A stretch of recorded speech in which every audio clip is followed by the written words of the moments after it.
Bonjour tout le monde, ici Madame Gauthier et aujourd'hui je te fais une capsule sur le code PAVO.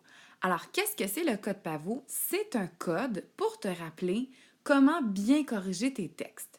Donc, il se compose de 4 lettres et chaque lettre veut dire quelque chose à corriger lorsque tu fais des textes. Donc, on va commencer avec le P qui veut dire qui est là pour la ponctuation. Alors, P pour ponctuation. Le A est là pour les accords. Le V, c'est pour les verbes. Et le O, orthographe. Alors, on va regarder qu'est-ce que ça veut dire chacun d'eux. Alors, premièrement, lorsque tu fais ton pavot, tu dois laisser des traces sur ton texte. Ça veut dire que tu vas utiliser ton crayon pour qu'on voit que tu as bien corrigé ton texte. Donc, le premier, la ponctuation, lorsqu'on te demande de faire la ponctuation, ça veut dire que tu dois encadrer la majuscule et le point. Alors, ici, j'ai un exemple. Les abeilles sont les meilleures. Donc, mon exemple, ici, tu vois bien que j'ai encadré la majuscule de la phrase et j'ai encadré le point. Ici, c'est un point d'exclamation. Je te rappelle que le point d'exclamation, le point et le point d'interrogation sont tous des points. Donc, ça compte. Tu dois absolument les encadrer. Donc, pour chaque phrase, tu dois avoir deux choses encadrées. Ensuite, pour les accords, donc le A, ici, ce qu'on va te demander de faire, c'est de faire des lunettes. Alors déjà, sûrement que tu sais c'est quoi. C'est lorsque tu as des pluriels, on va te demander d'encercler les pluriels et d'aller les relier au S des noms qui le suivent. Alors, exemple, Tristan mange des raisins. Donc, j'ai encerclé des puisque c'est mon déterminant qui est pluriel et je vais aller rejoindre raisin qui est pluriel aussi. Donc, on doit mettre un S à raisin. Donc là, c'est bien accordé.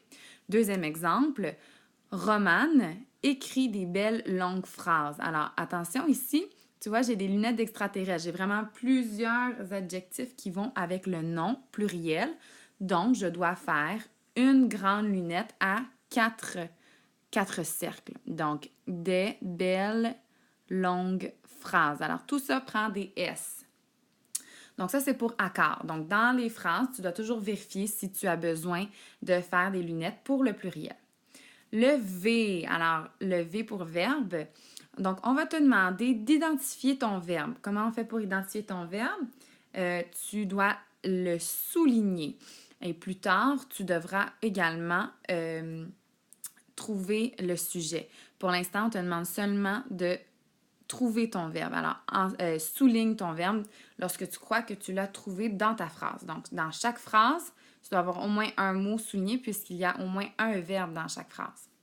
Et pour terminer, orthographe. Alors, orthographe, ça veut dire comment on écrit des mots. Alors ça, parfois, c'est difficile. Alors, ici, j'ai un exemple. Les mots sont difficiles. Lorsque tu doutes de l'orthographe d'un mot, donc lorsque tu doutes de comment écrire un mot, alors dans ce temps-là, ce qu'on va faire, c'est qu'on va placer un point d'interrogation devant et on va aller chercher dans le dictionnaire ce que signifie ce mot et comment on l'écrit. Donc, par exemple, j'ai écrit difficile avec un F ici, mais j'étais pas certaine. Donc, ce que j'ai fait, j'ai mis un point d'interrogation.